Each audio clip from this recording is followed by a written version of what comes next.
নমস্কার, আমি শাশ্বতী। সবাইকে জানাই আজকের দিনের, আজকে নতুন বছরের নতুন দিন, হ্যাপি নিউ ইয়ার সবাইকে জানাচ্ছি। সবাই খুব ভালো থাকুন, সুস্থ থাকুন, শারীরিক ও মানসিকভাবে সুস্থ থাকাটা কিন্তু আসল। ভালো থাকা বলতে শারীরিক সুস্থতা এবং মানসিক সুস্থতা, এটা সব থেকে আগে দরকার। সেই শুভেচ্ছা, সেই শুভকামনা সবাইকে জানাচ্ছি। অনেক দিন পর আমি এলাম আমরা সকলের টপিক নিয়ে, কারণ সবাই এতদিনে জেনে গেছে হয়তো যে আমি ফটো তুলতে ভীষণ ভালোবাসি। যেখানেই যাই প্রচুর ভিডিও করি, ফটো তুলি। তার ফলে আমার এই ফোন সে ভার নিতে পারে না এবং তার জন্য আমি আটকে যাই, মাঝে মাঝে আমি টপিক দেওয়া বন্ধ করে দিই। তো গতকাল গেছিলাম ইউভি সিটি মলে। এখানকার সব মলগুলো মোটামুটি বন্ধ রয়েছে, কারণ যেখানে শুধুমাত্র ইংলিশ রয়েছে, এখানকার ভাষা নেই, সেসব মলগুলোকে বন্ধ করে দেওয়া হয়েছে। ওরা আবার নতুন করে লিখে তারপরে খুলবে বোধহয় আফটার 15 জানুয়ারি। তো এটা দেখার ইচ্ছা ছিল ফিনিক্স মলটা, যেটা সবথেকে বড় মল এশিয়াতে। তো সেটা বন্ধ রয়েছে, কয়েকটা মল খোলা রয়েছে। তার মধ্যে ইউভি সিটি মলটা হচ্ছে ভীষণভাবে একটা কি বলবো, ভীষণ সুন্দর মলটা। তার ছাদের উপরে যে বসার জায়গাটা আছে, দেখলে ভাবাই যায় না যে কোনো মলের ছাদের উপরে এরকম সুন্দর জায়গা। সেখানে প্রচুর মানুষ বসে রয়েছে, আর ভেতরটা তো অবশ্যই সুন্দর। তো সেখানে ঘুরছিলাম। এখান থেকে কেনার মতো ক্ষমতা আমাদের মতো সাধারণ মানুষের নেই, আকাশ ছোঁয়া দাম। তো ঘুরে ফিরে ভালো লাগলো, ঘুরে টুরে চলে এলাম। সেই ভিডিওতে আজকের নতুন দিনের, নতুন বছরের নতুন দিনের যে টপিকটা রয়েছে আমাদের, যে নতুন করে আরম্ভ করা। নতুন বছর মানে সবই কিন্তু একই থাকে, আমাদের শরীর থেকে আরম্ভ করে সব কিছুই আমাদের একই থাকে, শুধু ক্যালেন্ডারের পাতাটা বদলে যায়। নতুন 22, 23, 24 এভাবে লেখা হতে থাকে। আর যেটা সব থেকে বড় কথা, নতুন করার মতন কি আছে আমাদের, যেটা আছে সেটা হচ্ছে আমাদের একমাত্র মনটাকে আমরা কালকে যা ছিল তার থেকে আজকে নতুন করতে পারি। তো এটাই হচ্ছে নতুনভাবে ভাবনা চিন্তা করার জন্য যেটা মেইনলি দরকার, সেটা হচ্ছে আমাদের মনের কন্ট্রোল। আমরা সব কিছুকে কন্ট্রোল করতে চাই, কিন্তু যেটা সেগুলো তো আমরা কন্ট্রোল করতে পারি, হয়তো সব কিছু কন্ট্রোল করতে পারি না, কারণ সব কিছু আমাদের হাতের মুঠোয় নয়। কিন্তু যেটা পারি সেটা হচ্ছে মন। সেই জায়গাটা কিন্তু আমরা ধরি না, কারণ আমাদের যে কোনো সিচুয়েশান আমাদের মনকে প্রভাবিত করে ফেলছে। আমরা সেই সিচুয়েশানের উপর নির্ভর করে আমাদের কোয়ালিটি অফ লাইফ ঠিক করছি, কিন্তু সেটা তো ঠিক নয় না। আমাদের স্টেট অফ মাইন্ড ডিপেন্ড করবে আমাদের নিজেদের মনের পাওয়ারের উপর। কেন কোনো সিচুয়েশানের উপর আমাদের স্টেট অফ মাইন্ড থাকবে? তো সেটাকেই কন্ট্রোল করা। সিচুয়েশান আমাদের কন্ট্রোলে নয়, এটা বুঝতে পারতেই আমাদের অনেক দিন, অনেক বছর জীবনের চলে যাচ্ছে। সেইগুলোই আমরা পারি না। আমরা ভাবি যে আমরা বোধহয় সব কিছুকে কন্ট্রোল করতে পারবো, সব আমাদের মনের মতন হবে, সব আমাদের যেটা আমরা ভাবছি সেরকম চলবে। আর যখন সেটা চলে না, তখনই আমরা ভেঙে পড়ছি, নানা রকম নেগেটিভ জিনিস করছি। নেগেটিভ জিনিসের মধ্যে তো অনেক কিছু রয়েছে।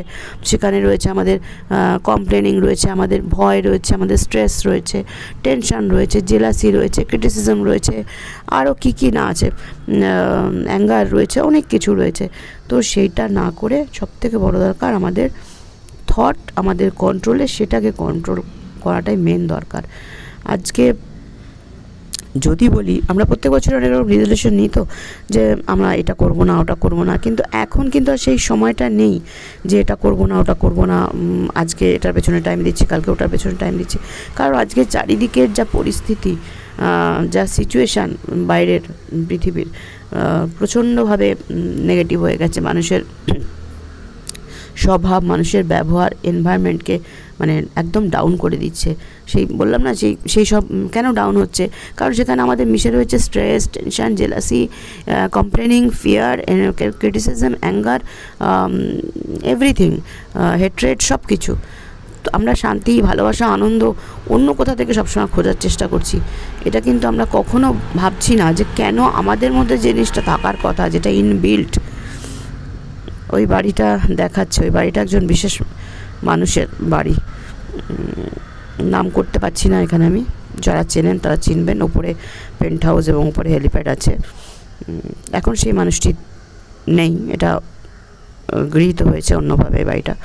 যাই হোক, এই যে উপরটা দেখছি, যেখান থেকে আমরা এটা দেখছি না, এটা হচ্ছে ওই মলটার ছাদটা। সেই ছাদের মধ্যে বসার এত সুন্দর জায়গা, 3 তলা না 4 তলার উপরে আমরা উঠেছিলাম বোধহয়, সম্ভবত। আমার গলাটা খুব ফ্যাস করছে। এই যে বসার জায়গাটা, এটা একদম ছাদের উপরে। এখান থেকে আমরা ওই দিকটা দেখছি, ওই যে নিচেটা দেখা যাচ্ছে। তো যাই হোক, যেটা বলছিলাম যে আমরা কখনো ভেবে দেখি না যে এত কিছু যে হচ্ছে, আমরা যে বাইরে থেকে আনন্দ খোঁজার, শান্তি খোঁজার চেষ্টা করছি, এটার মধ্যে কেন হচ্ছে, আমাদের ইনবিল্ট জিনিসটা কেন আমরা খুঁজে পাচ্ছি না। তার মানে আমরা কোথাও না কোথাও কিছু কিন্তু ভুল করেই চলেছি। কারণ আমরা না সবাই আগে ছুটতে চাই। আগে ছোটাটা ঠিক কথা, জীবনে তো ছুটতে হবে। জীবনে এক জায়গায় বসে থাকলে, অকর্মণ্যের মতো বসে থাকার তো কথা নয়, আমাদের জীবনে ছুটতে হবে। কিন্তু সেটা যদি হয়ে যায় রেস, তখন কিন্তু সেটা আমাদের মন আর শরীরের উপরে চাপ ফেলছে। খুশি, শান্তি, ভালোবাসা সব কিছু আমরা পয়সা দিয়ে কিনতে চাইছি, কিন্তু সেটা কি সম্ভব? আমাদের মানে এগিয়ে যাওয়ার, পরিশ্রম করা, অন্যকে এগিয়ে দেওয়া, তাদেরকে মানে উৎসাহ দেওয়া, অন্যকে উৎসাহ দেওয়া, এগুলো আমাদের মানে ভেতর থেকে আমাদের নিজস্ব হ্যাবিট হওয়া উচিত। এটার সাথে সাথে আমাদের নিজের মনের স্থিতি, মনের শান্তি, মনের ধৈর্য আমাদের মধ্যে থাকা উচিত। কিন্তু এই উচিতগুলো কিন্তু এখন আর নর্মাল নেই। আমরা অ্যাবনর্মাল জিনিসগুলোকে নর্মাল করে ফেলেছি। আমরা সব কিছুতে বলি হ্যাঁ এটার জন্য তো স্ট্রেস হবে, এটার জন্য তো আমার রাগ হবে, এটার জন্য তো আমি আঘাত পাবই। আমরা মানে ওই অ্যাবনর্মাল জিনিসগুলোকে কিন্তু নর্মাল ধরে নিয়েছি। আমরা এটা করছি, ওটা করছি কেন? নাকি আমরা যাতে হ্যাপিনেস খুঁজে পাই। কেউ আমরা লং ড্রাইভে যাচ্ছি, কেউ আমরা শপিং করছি, কেউ সিনেমা যাচ্ছি, কেউ খাওয়া দাওয়া করছি, যাই হোক যাই করছি হ্যাপিনেস পাওয়ার জন্য। কিন্তু হ্যাপিনেস নিয়ে, উইথ হ্যাপিনেস আমরা এগুলো করছি না, আমরা এর মধ্যে দিয়ে হ্যাপিনেস খুঁজছি। কিন্তু সেটা কী করে সম্ভব? সেটা তো যেই মাত্র শেষ হয়ে যাবে, যেইমাত্র শপিং শেষ হয়ে গেলো, যেইমাত্র সিনেমা দেখা শেষ হয়ে গেলো, যেইমাত্র লং ড্রাইভ শেষ হয়ে গেলো, বা অন্য যাই করছি আমরা, তখনই তো আমাদের হ্যাপিনেস ওখানেই শেষ। কিন্তু ভেতর থেকে আমাদের যে ইনবিল্ট হ্যাপিনেস আমাদের দিয়েছে, আমরা তো পরমাত্মারই অংশ, পরমাত্মা আমাদের এগুলো দিয়ে পাঠিয়েছেন, কিন্তু সেগুলোকে আমরা সব টাকা দিয়ে ফেলেছি। তাই জন্য আমরা হ্যাপিনেসকে সঙ্গে নিয়ে কোনো কাজ করি না, আমরা খুঁজি হ্যাপিনেস ওগুলোর মাধ্যমে। যখন কেউ কোনো বিপদে পড়ে, তখন হঠাৎ করে যখন কেউ এসে সেই বিপদ থেকে তাকে উদ্ধার করে, আমরা তখন হঠাৎই হয়তো হলো, সেটা হয়তো আসার কথা ছিল না, বা কেউ এসে হঠাৎ করে বিপদ থেকে উদ্ধার করলো, তখন আমরা কি বলি যে মানে আমাদের জীবনে ভগবানের দূত হয়ে এসছে, তাই তো বলি তখন। তো অ্যাকচুয়ালি মানে ভগবানের দূত, কিন্তু আমরা কিন্তু সবাই ভগবানের অংশ, আমরা সবাই ভগবানের দূত হতে পারি। কিন্তু হতে গেলে যেটা দরকার সেটা হচ্ছে মেনলি মনের শক্তি দরকার। এখন যা পরিস্থিতি, তাতে প্রত্যেকের কিন্তু হেল্প দরকার, মানে মানসিক হেল্পটা দরকার। টাকা দিয়ে, পয়সা দিয়ে কে কজন হেল্প করতে পারবে কাউকে? কিন্তু মানসিক হেল্প, যাতে সেই মানুষটাকে যখন বিপদে পড়েছে তাকে আমরা দাঁড় করিয়ে দিতে পারি, সেই পরিস্থিতি থেকে উঠে আসতে সাহায্য করতে পারি, সেই মানসিক হেল্পটা দরকার। কিন্তু আমাদের নেই মনের জোর, আমরা কাকে মানসিক শক্তি দিতে যাব, তাই না? আমাদের যখন কেউ খারাপ এনার্জি পাঠাচ্ছে, সেটাকে আমরা ক্যাচ করে নিচ্ছি, ক্যাচ করে নিয়ে আরও নেগেটিভ এনার্জি তৈরি করছি। তাতে কী হচ্ছে? আমাদের মনের শক্তি, মনের ব্যাটারি চার্জ কমে যাচ্ছে। তো আমরা কি করে পারবো অন্যকে ভালো মানে জিনিস বলতে, ভালো করতে? পারবো না। তো অন্যের নেগেটিভ জিনিস, অন্যের নেগেটিভ চিন্তা, নেগেটিভ ব্যবহার নিজেদের মধ্যে ঢুকতে দেব না। তাতে আমাদের ভাইব্রেশন অনেকটা আপ হবে। এটাই হচ্ছে প্র্যাকটিসের ব্যাপার। যদি এই বছর নতুন কিছু করবো ভাবি, তাহলে প্রথমেই আমি যেটা ভাবছি, চেষ্টা তো করছি অনেক বছর ধরে, অনেকটাই হয়েছে, কিন্তু সবটা তো সম্ভব নয়, কারণ আমি তো মহাপুরুষ এখনও নই, আমি একটা সাধারণ মানুষ, সম্ভব নয়। কিন্তু এগুলোকে আমি ভীষণভাবে চেষ্টা করছি যে অন্যের কোনো নেগেটিভকে আমি নিজের মধ্যে ঢুকতে দেবো না। তাতে কী হবে? আমার মনের ভাইব্রেশনটা আপ থাকবে। আমি যদি আপে থাকি, যতই সিচুয়েশান খারাপ হোক না কেন, আমার মনের শক্তি আমার থাকবে, এবং তা দিয়ে আমি নিজেকে যেমন দাঁড় করাতে পারবো, আমি আরেকজনকেও সাহায্য করতে পারবো। আজকের টপিক যেটা নতুনভাবে শুরু করি, তো আমার সেটাই মনে হয় যে আমি সেটাই শুরু করতে চাই, যাতে আমি কারোর পাশে থাকতে পারি। আর সেটা করতে গেলে আমার মনের শক্তি বাড়াতে হবে। তার প্রথম ধাপটাই হচ্ছে কিন্তু চিন্তা ভাবনাটাকে আমার নিজের কন্ট্রোলে আনা। যে কেউ যার যেরকম দোষী থাক না কেন, কেউ খুব রাগী, কেউ খুব লেট করে কাজে আসে, কেউ খুব চট করে মানে বাজে কথা বলে দেয়, যেটাই হবে আমি সেটা ভাববো না, আমি ঠিক তার উল্টোটা ভাববো। যে লেট করে আসছে তাকে ভাববো যে না, সে খুব পাংচুয়াল।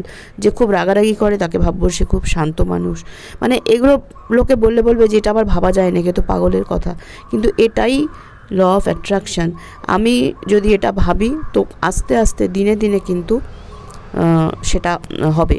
এই যে ছবিগুলো দেখছি, এটা আজকে না আমার মন চাইছিল যে 1 জানুয়ারি কোথাও একটু মন্দিরে যাই। তো আমি তো এখানে চিনি না সেরকম কিছু, হঠাৎ করে আমার নিচের বাড়ির যে থাকে সে এসে বললো যে আন্টি যাবে মন্দিরে যাবো একটা। তখন আমার রান্নাবান্না কিছুই হয় না, ঠিক আছে যাব। প্রথমটা চিন্তা করছিলাম, তো এটা বললো একটা মন্দির, মা দুর্গার মন্দির, 50 বছরের পুরনো। তো সেখানে গেলাম, প্রচুর কিউ ছিল। তো ভালো লাগলো বেশ মন্দিরটা, সেই ছবিগুলোই চলছে। আর একটা অদ্ভুত গরু দেখলাম, সেই ছবিটাও রয়েছে একদম শেষে। তো সেটাই বলছি, আমি এখন থেকে সেই প্র্যাকটিসটাই করি যে যেরকম তাকে সেরকম ভাববো না, ঠিক তার উল্টোটা ভাববো। ভাবা মানে হচ্ছে যে আমার ভেতর থেকে যখন সেই ভাইব্রেশনটা তার কাছে পৌঁছাবে, আমি যখন এটা ভাবতে পারবো তখন আমারও ভেতরটা অনেক স্ট্রং হবে, কোনো খারাপ কিছু নিয়ে ভাববো না। এবং যখন যার জন্য ভাবছি সেও কিন্তু আস্তে আস্তে আমার ভাইব্রেশনটা পেয়ে বদলাবে। তার ওই লেট করে আসা, তার ওই রাগারাগি করা, এগুলো আস্তে আস্তে বদলাতে থাকবে, এটাই নিয়ম। তো আমরা করতে পারি না, আমাদের মধ্যে মনে হয় যে এগুলো সম্ভব নয়। এই যে গরুটা মানে গায়ের উপর দিয়ে আবার 2টো পা রয়েছে। তো সেটাই বলছি, সেইভাবে নিজের চিন্তাভাবনাকে বদল করার চেষ্টা করব এই বছরে। কিছুই হয় যেগুলো আমরা ভাবি যে এটা করা সম্ভব নয়, কিন্তু সবই সম্ভব যদি আমরা চেষ্টা করি। তো সারাদিনে তো প্রচুর রকম মানুষের সাথে আমরা কাজ করি না, তাদের খারাপ জিনিসগুলো যখন দেখবো তখন যদি আমরা সেগুলো নিয়ে চিন্তা করি, সেগুলো যদি ভাবতে থাকি ও ওরকম করলো কেন, ওরকম বললো কেন, তাহলে কি হবে, মানে এই জিনিসগুলো আমাদের মধ্যে এসে যাবে এবং তখন আমাদের ভাইব্রেশনটা লো হয়ে যাবে। তো আমরাও তখন ওরকমই চিন্তাধারার মধ্যে চলে আসব। তো সেটা তো কাম্য নয়। যদি পাল্টাতে চাই নিজেকে, তাহলে অবশ্যই আমার নিজের চিন্তাধারা পাল্টাতে হবে, সেটাই একমাত্র আমি কন্ট্রোল করতে পারি। সুতরাং আমার মনকে আমি কখনোই, আমার দিকটা আমি বলছি, আমি যেটা মনে করছি, আমি আমার মনকে কখনোই কমজোরি যাতে না হয়, সেই মানে বাইরের কোনো কিছু থেকে যাতে প্রচণ্ডভাবে প্রভাবিত না হয়ে যায়, আমি যেমন আছি আমার মনের স্থিতি যেন ঠিক থাকে, সেটাই আমার এবছরের চেষ্টা থাকবে। বহু বছর ধরে অনেক কিছু থেকে বেরোতে পেরেছি। আগে অনেক রকম জিনিস ছিল যেগুলো কাউকে যদি ভালো না লাগতো তার সাথে আমি কথাই বলতে পারতাম না, এখন কিন্তু সেই জিনিসটা আমার হয় না। তবে কি হ্যাঁ, এখনও আমাদের মনের মধ্যে থেকে যায়, কেউ একটা কিছু করলো চলে আসে, বলে ফেলি হয়তো বা মাঝে মাঝে, না বাইরে কাউকে বলি না, হয়তো বা ছেলের সাথে বলতে গেলাম, কিন্তু বলতে গিয়েও মনে করে না এটা বলবো কেন, তো ওর মতন কাজ করেছে, আমি এটা নিয়ে আলোচনা করবো না, আমি কোনো রকম জাজমেন্ট করবো না। এগুলো অনেক কিন্তু দিনে দিনে দিনে দিনে বহু বছর ধরে 2008 সাল থেকে এসবের মধ্যে রয়েছি, চেঞ্জ হয়েছে। তো এবছর আমার সেটাই মনে হচ্ছে যে এই ভাবনাটা আমরা কখনো ভাবি না, যে কিছু করছে আমরা ভাবি যে বাবা ও কীরকম একদম পাংচুয়াল না, ও একদম পরিষ্কার না, ও একদম মানে কোনো কাজের মধ্যে কোনো রকম নিয়ম শৃঙ্খলাবদ্ধ নয়, এরকম আমরা অনেক কিছু ভাবি, কিন্তু এই ভাবনাটা ক্ষতি করে। তাই সেইখান থেকে এবার আমার নিজেকে ওঠাতে হবে, এটাই আমি ভেবে রেখেছি এবছর করবো, যে যেটা হচ্ছে, যে যেটা করছে ঠিক তার অপোজিটটা আমি ভাববো।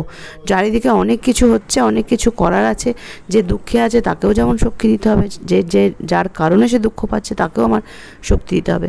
আমাকে ভাবতে হবে যে না, ও খুব ভালো আছে, ও দুঃখে আছে, এটা আমি যদি ভাবিস তুই ওর এত দুঃখ, ওর সাথে এরকম কেন হলো, এরকম হওয়া উচিত ছিল না, আরে কী কষ্ট, এরকম যদি ভাবি তাতে আমার নিজের শক্তিরও ঘাটতি হবে এবং আমার ওই নেগেটিভ ভাইব্রেশনটা কিন্তু তার কাছে গিয়ে পৌঁছাবে। তো এগুলোই তো চৈতন্য। ঠাকুর যে আজকের দিনে কল্পতরু হয়েছিলেন, বলেছিলেন যে তোমাদের চৈতন্য হোক, সেটা তো এই কথাটাই বলেছিলেন না, যে আমাদের যাতে জ্ঞান, বুদ্ধি, বিবেক সব কিছু জাগ্রত হয়, তাহলেই আমরা বুঝতে পারবো যে কোনটা ঠিক আর কোনটা ভুল। Power of visualisation and power of affirmation, এই দুটো ভীষণভাবে দরকার। আমার মানে ভাবতে হবে যে আমি জন্মেছি কিছু করার জন্য, এইভাবে চিন্তা করতে হবে। কিছু করা মানে ওই যে বললাম টাকা পয়সা দিয়ে সব তো করা সম্ভব নয় সবাইকার, কিন্তু কিছু করা মানে আমার একটা কথাও যদি মানুষের কাজে লাগে, আমি যদি একটুও যদি মানুষকে উপকার করতে পারি, তো সেটা করা মানে কিন্তু ওই প্রত্যেকটা মানুষের যে বললাম হেল্প দরকার, সেই হেল্পের জন্য আমার নিজেকে আগে শক্তিশালী করতে হবে। তো শক্তিশালী মানে কি আর ব্যায়াম করে শক্তিশালী তা নয়, আমার মনকে শক্তিশালী করতে হবে। আর মনকে শক্তিশালী করতে গেলে আমার চৈতন্য জাগ্রত হতে হবে। আমার যদি চৈতন্যই না থাকে, আমি যদি নাই বুঝি আমি কোনটা ঠিক, কোনটা মন্দ, কোনটা ভুল, কোনটা করা উচিত, কোনটা করা উচিত না, আমি যদি সারাদিন ওই মানুষের সমালোচনা আর মানুষের ওপর হিংসা করে আর মানুষের সাথে প্রতিযোগিতা করে কাটিয়ে দিই, তাহলে আমার কোথা থেকে চৈতন্য উদয় হবে, কোথা থেকে বা আমার মনের শক্তি বাড়বে, আমি কী করি বা অন্য মানুষের মনের শক্তি বাড়াবো। সুতরাং এই বছর যদি নতুন কিছু নিতে হয়, আমাদের প্রত্যেকের উচিত প্রত্যেকের পাশে থাকার জন্য নিজেকে তৈরি করা মানে আমার যা কিছু ভুল, যা কিছু মানে আমি ঠিক করিনি এখন বুঝতে পারছি, তো সেইগুলোকে আজকালকে হয়তো আমার সেটা ছিল, আজকে থেকে সেটাকে আমি ঠিক করে নিতে পারি। আজকে বছরের নতুন দিন, 365টা পেজের আজকে ফার্স্ট পেজ, এই ফার্স্ট পেজে আজকে আমরা যদি এটা লিখতে পারি, যে জীবন কেটে গেছে, যে কত বছরগুলো জীবনে কাটিয়ে দিয়েছি, হয়তো তখন অত কিছু জানতাম না, বুঝিনি, ভাবিনি, কিন্তু আগামী যে দিনগুলো আমি থাকবো, বাঁচবো এই পৃথিবীর বুকে, তো যেন আমি ঠিক বুদ্ধি নিয়ে, ঠিক চৈতন্য নিয়ে বাঁচতে পারি, মানুষের যেন কাজে লাগি, জীবনটাকে যেন বইয়ে না দিই। আমাদের মনুষ্য জীবন অত্যন্ত দামি জীবনের, এটা তো সব জন্মে যে পাবো তার তো কোনো ঠিক নেই, মনুষ্য জীবন সব জন্মে তো নাও পেতে পারি, তাই না? তো সুতরাং যে জীবন পেয়েছি এবং সুস্থ জীবন পেয়েছি, হাত পা নাক চোখ মুখ কান বুদ্ধি সমস্ত কিছু যখন আমাকে সুস্থ দিয়েছেন ভগবান, কোনোটাই আমার হাতে ছিল না, সব কিছু যখন আমি সুস্থ পেয়েছি, তাহলে এটাকে কেন কাজে লাগাবো না?